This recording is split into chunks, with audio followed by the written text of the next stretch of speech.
USAA knows dynamic duos can save the day, like superheroes and sidekicks or auto and home insurance. With USAA, you can bundle your auto and home and save up to 10%. Tap the banner to learn more and get a quote at usaa.com/bundle. Restrictions apply.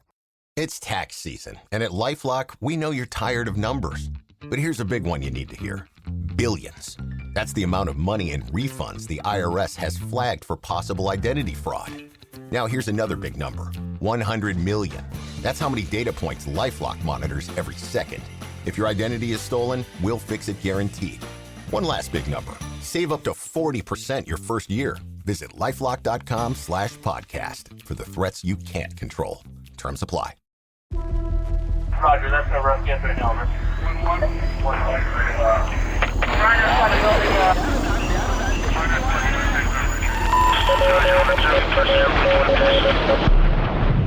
Welcome to True Spies, Brief Histories. Season 2, Spy Cities. Our cities are the arena in which the great game of espionage is played, providing all manner of stage setting, from grand embassies to average-looking suburban homes. In these bonus minisodes, we'll draw on the knowledge of our True Spies experts to enhance your understanding of the secret forces that have always operated in the places we call home. They were converted to gunships and troop carriers and escorts across the Atlantic. Vincent Astor played a key role in organizing that effort. I'm Joe Foley, series producer for True Spies, and this is a brief history of New York.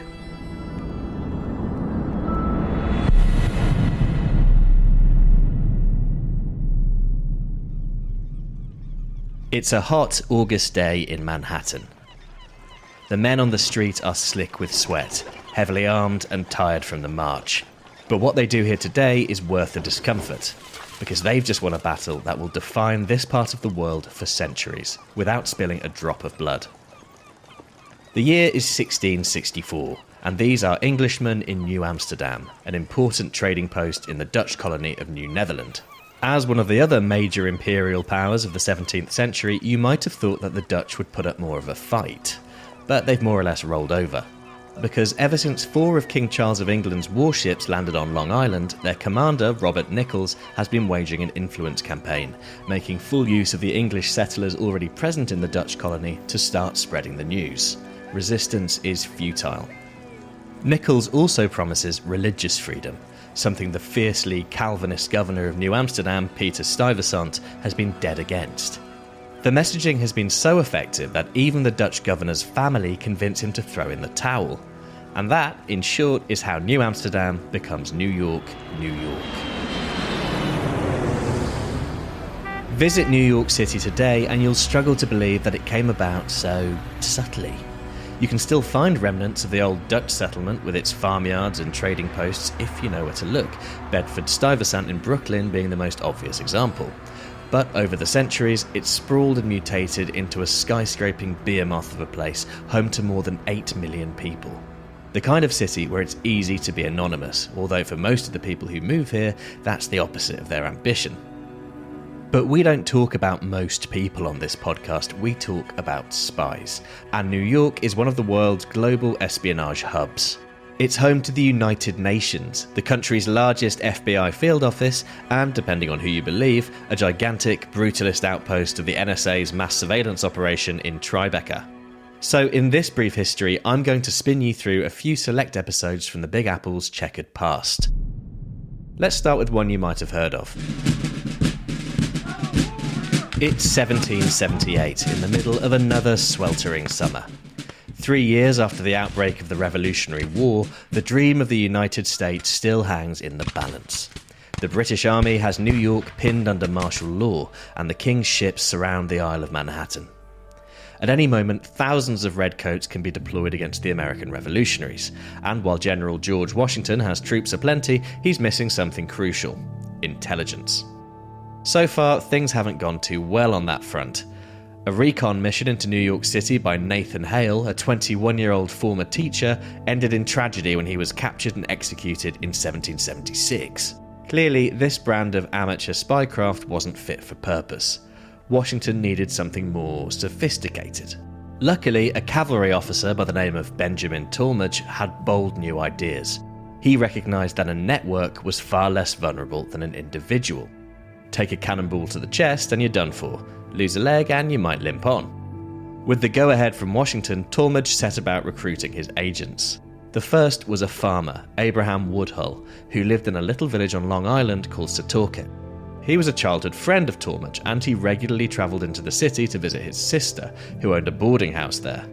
We're not sure exactly who told Woodhull what, although his sister's boarding house did host the odd British officer. But anyway, in late 1778, he was able to put together a detailed report on British numbers and ship movements, valuable strategic intelligence. Woodhull took the info back home to Setauket, where he arranged to have it collected and brought to Talmadge, who passed it on to George Washington. Obviously, Woodhull couldn't use his real name on those letters because the risk of interception was still high, so he used an alias, Samuel Culper Sr. Now, the senior there implies the existence of a junior, and I'm getting to that. In 1779, Woodhull recruited his first sub-agent, Robert Townsend. Townsend was a journalist and merchant who wrote for a loyalist newspaper, which was great cover. Thanks to him, Woodhull no longer had to make the perilous journey from Setauket to Manhattan and back. As an extra layer of deniability, the spy ring began using multiple couriers to get Townsend's reports to where they needed to be. Townsend's nom de plume was Samuel Culper Jr. All that is why this group is remembered as the Culper Ring. The Ring was one of the first organised intelligence operations in American history, and pulled off some major coups while it was active. As well as reporting on Britain's military activity in occupied New York, Washington's spies managed to bamboozle an attempt by the Brits to tank the economy of rebel-held areas by flooding them with counterfeit money.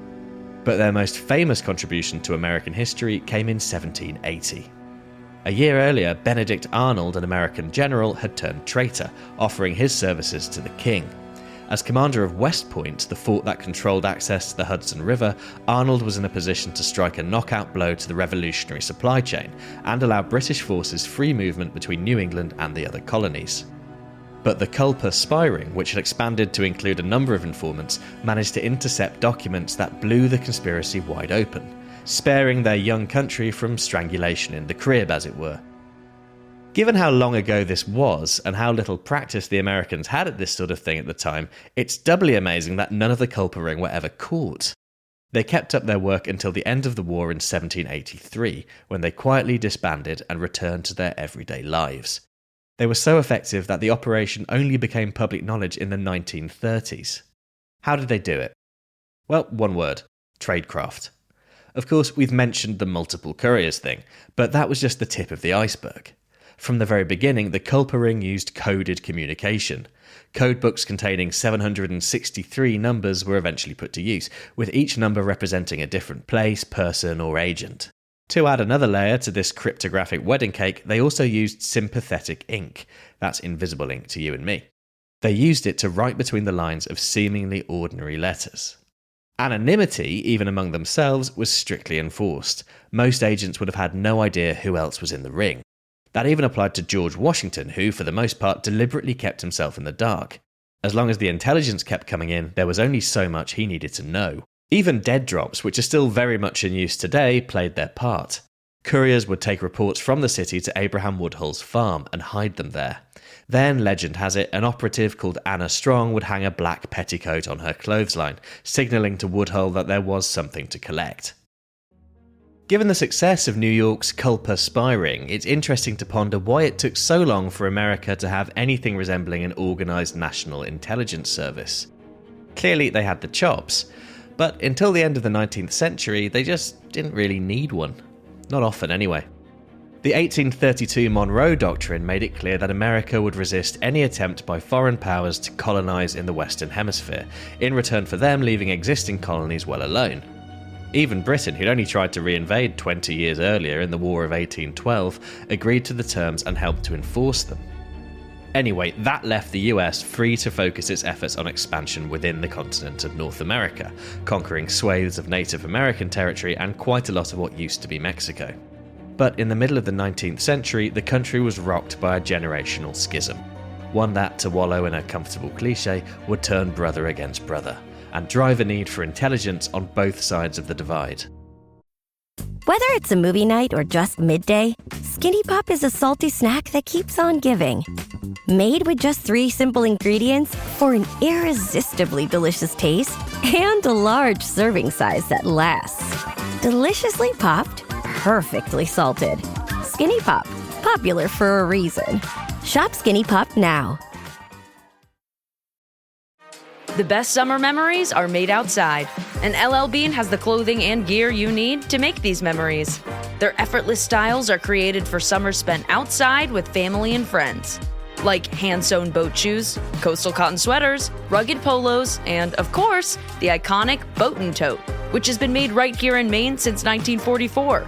LL Bean. Be an outsider. Visit llbean.com to learn more. TaxAct's filing software and live tax experts can help small businesses easily knock out their taxes. Actually, our experts can help you find deductions and credits for any sized business. Itty-bitty businesses, medium-sized, really big, mid-sized, small businesses, companies with 0 employees, and mom-and-pop conglomerates. Yep, our tax experts can help all of them. TaxAct. Let's get them over with. In 1862, the United States was anything but united. The Civil War between the Union and the Confederacy was entering its second bloody year. As casualties mounted, both sides were desperate for intelligence that would give them the upper hand. The Union, led by Abraham Lincoln, had enlisted the services of the Pinkerton Detective Agency, who'd helped to foil a plot against his life a year earlier.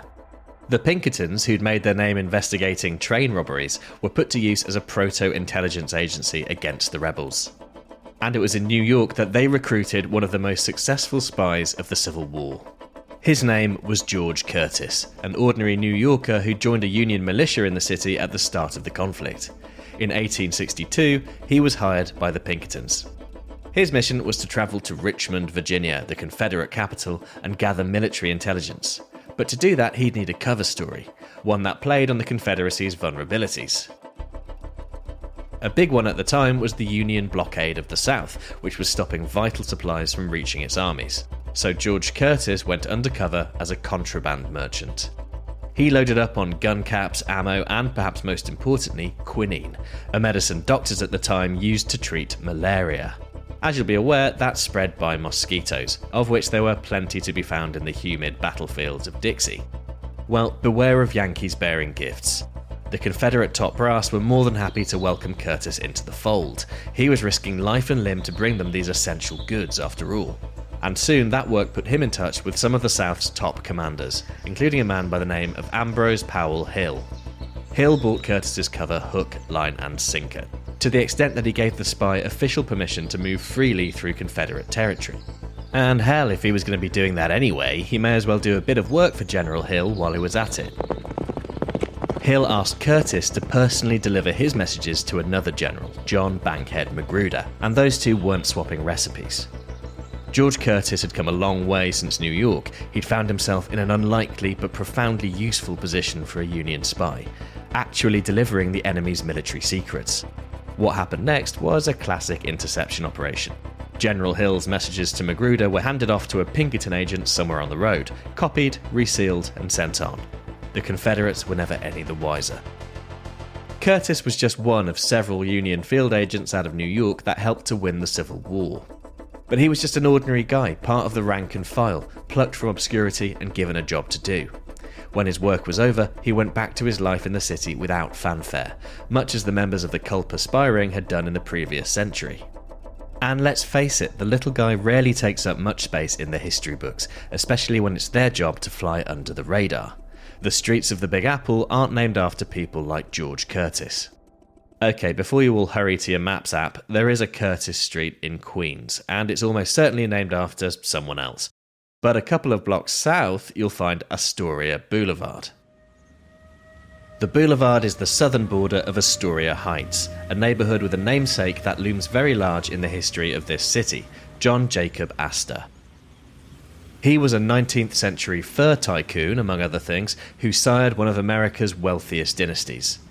And no, he wasn't a spy, but one of his descendants was. Vincent Astor. Back in 2024, in a members-only episode of the True Spies Debrief, author Henry Schlesinger told us all about him.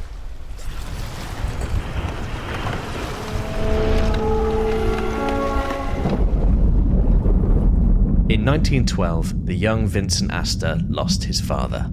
John Jacob Astor IV perished on the Titanic, and he inherited this enormous wealth at the age of 21 or 22, around in there, and went about trying to manage the fortune, dropped out of Harvard to manage the fortune. That fortune was worth around $72 million in 1912, which is well over $2 billion in today's money. And Vincent had noble ideas for it, ploughing millions into housing and social causes. He's an interesting case because throughout his entire life, he tried to do the right thing. He tried to contribute in a meaningful way. And he found something of a home or an outlet for that in espionage. Money aside, Vincent had key contacts among America's blue-blooded elite that eased his path into the shadow world. He was bosom buddies with the future president, Franklin Roosevelt, for a start. During World War I, Roosevelt was Assistant Secretary of the Navy. As it became increasingly likely that America would enter the conflict, he played a part in expanding American sea power. Luckily, he knew a lot of people with boats, namely the members of the New York City Yacht Club, where Vincent Astor was an important member. They were converted to gunships and troop carriers and escorts across the Atlantic. Vincent Astor played a key role in organizing that effort. Nearly 100 of these very wealthy people with these enormous yachts made their yachts available. Vincent Astor not only made his yacht available, but he served as a junior officer aboard it. And this was hazardous duty. There was unrestricted submarine warfare at the time. But that was just the beginning. Between the wars, Astor continued to use his vast wealth and privilege to bolster America's national security. In the late 1920s and 30s, he was part of a group of like-minded captains of industry called The Room, a sort of amateur intelligence agency made up of America's very bluest bloods.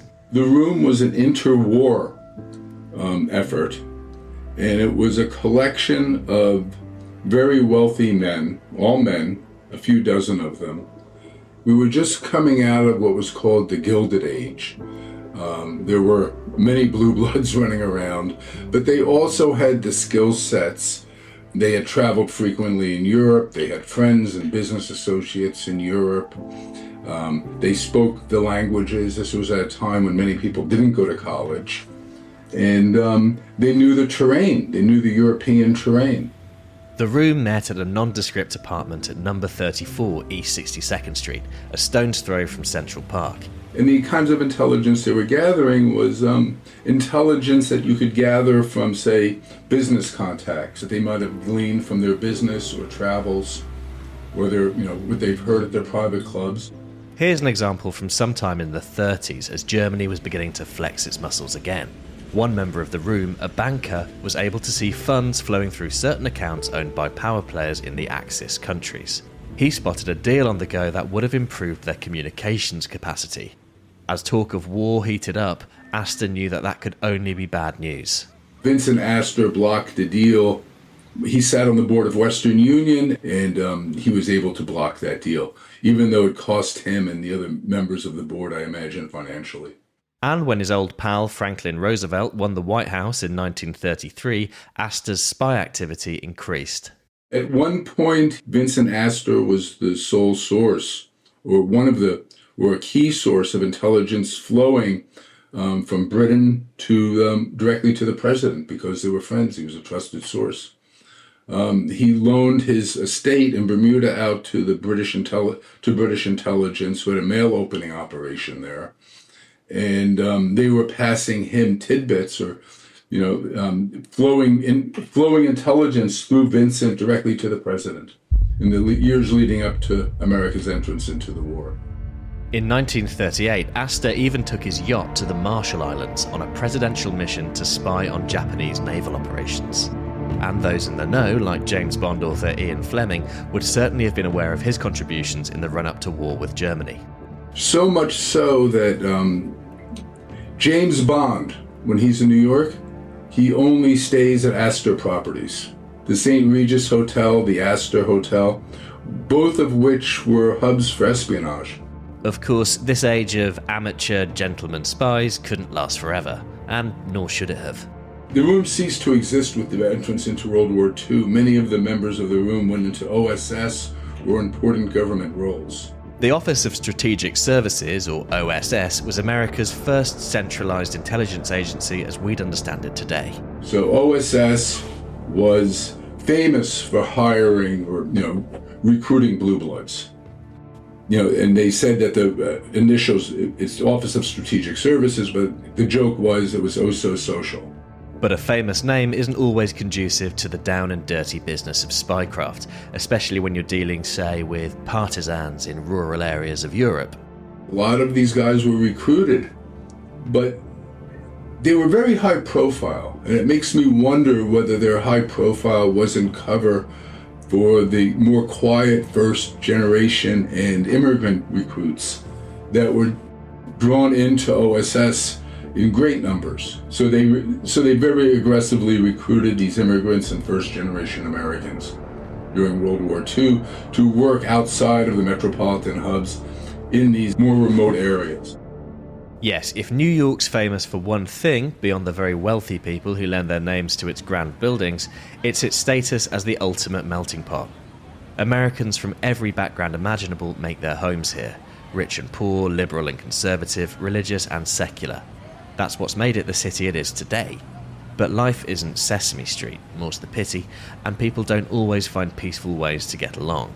Sometimes they lash out.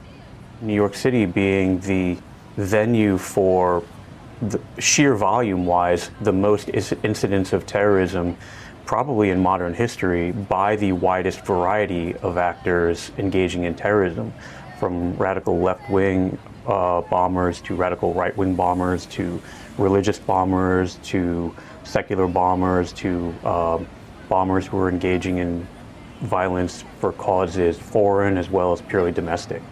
David Viola is a military intelligence professional and student of terrorism in New York City. His book, You Have Unleashed a Storm, details the wave of domestic terror that tore through the city in the politically turbulent 60s and 70s. It also shines a light on the NYPD's efforts to combat those groups, much of which can be distilled into an acronym that sounds just great in a New York accent. Bossy. NYPD, ever since the early days of anarchist violence in the 1910s and 1920s, has maintained a political intelligence, anti-radical, anti-subversive investigations unit. The names have changed, but by the 1960s, it was cemented as the Bureau of Special Services and Investigations, or BOSSI, as it was widely known. BOSSI looked into all types of subversive and radical activity, labor radicalism, leftist radicalism, some radicalism on the right. They protected dignitaries who traveled to New York City in support of the United Nations. The truth was, though, that BOSSI, even though they had a mandate to look at subversion of all types, really focused on left-wing radicalism and left-wing activism. In an exclusive SPYSCAPE Plus minisode, David told the story of one such operation, BOSSI's infiltration of a group on the radical fringe of the 1960s civil rights movement. There'll be no spoilers here. If you want to hear the whole thing, go ahead and subscribe at plus.spyscape.com. The episode's called The Monumental Plot. But I'll tell you this, it gives you a great insight into how BOSSI recruited and operated its spies inside the groups it targeted in New York. And the way they worked was a far cry from the grueling training montages you'll see in undercover cop movies. To recruit people who might be effective infiltrators and undercover operatives, BOSSI very regularly plucked individuals from the communities that they would then be sent in to investigate, and very often people who had no police training. This way they wouldn't have the jargon of cops, and they just didn't walk and talk like cops, which could be a quick tell. Like the Room and the early OSS, BOSSI relied on talented amateurs with connections to get the job done. In this city, sometimes a face that fits is worth more than all the education in the world. But despite the efforts of law enforcement and America's national security infrastructure, New York has always been a target for those who wish to send a violent message to the country's leaders. New York City, for the entirety of its, I would say, history after the early 20th century has been kind of the world stage. And terrorism is all about finding a stage and projecting a message, which unfortunately is why the World Trade Center was such a target in 1993 and in 2001. At this point, the words 9/11 changed everything are practically tattooed on the Western psyche. Nonetheless, it's true, and never more so than when we're talking about the way America handles intelligence. The aftermath of the attacks forced a total paradigm shift, particularly at the CIA. Billions of dollars were poured into the agency's counter-terrorism budget as the old targets of the Cold War faded from view. If you've listened to the True Spies podcast for a few years, you'll have heard many guests discussing careers that began as a direct response to the images that were beamed out of New York City that day. And many argue that the extreme vigilance that Al-Qaeda's assault brought about has made our society less free. According to Amnesty, as of 2021, the NYPD had access to more than 15,000 facial recognition cameras in Manhattan, the Bronx, and Brooklyn alone. But the flip side is that attacks on the scale of 9/11 are increasingly difficult to execute.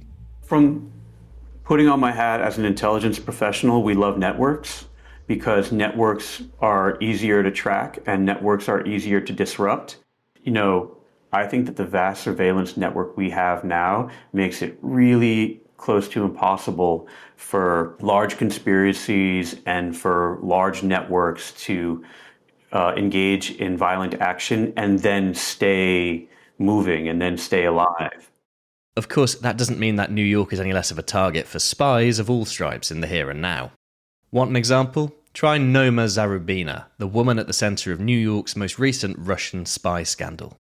She arrived in the US in 2016 and went to work for a lady called Elena Branson, another Russian woman who ran a cultural organisation called Russian Center New York. Zarubina spent her time in America networking all over the country, making connections with Western think tanks, Russian émigré groups, and various other influential people. She showed up on the FBI's radar while they were investigating her employer, Branson, who fled the country after the FBI searched her apartment in 2020 and was eventually charged with being an unregistered foreign agent in 2022. That same year, Noma Zarubina found a new gig, a fellowship at the Center for Strategic and International Studies, which is a well-regarded Washington, D.C. think tank. All the while, she was being interviewed by the FBI, who suspected her of spotting and assessing targets for Putin's FSB. It's alleged that she seriously downplayed her relationship with the Russian Secret Service at the very least, resulting in her arrest in 2024. She's now pled guilty to lying to the investigators. But it gets weirder. During the course of her interviews, Zarubina seemed to have developed a bizarre crush on one of the FBI agents on her case.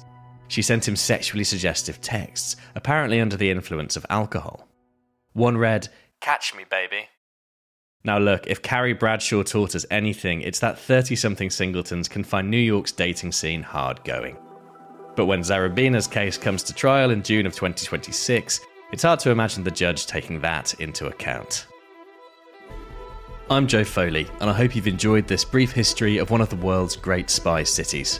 If you want another slice, thin crust, naturally, you should check out some of the other true spy stories set here. There's more interwar intrigue in The Importance of Being Earnest, which is the story of Ernest Cuneo, FDR's liaison with British intelligence in New York. You can ride along for a high-stakes undercover story in Making Jack Falcone, or follow notorious Cuban spy Ana Montes for a slap-up meal with her handler in Queen of Cuba. And as always, if you want more episodes of True Spies a week early and ad-free, be sure to subscribe to SPYSCAPE Plus. You'll also get access to exclusive bonus content like the Razumov Files, a modern retelling of Joseph Conrad's Under Western Eyes, and true crime caper The Great James Bond Car Robbery.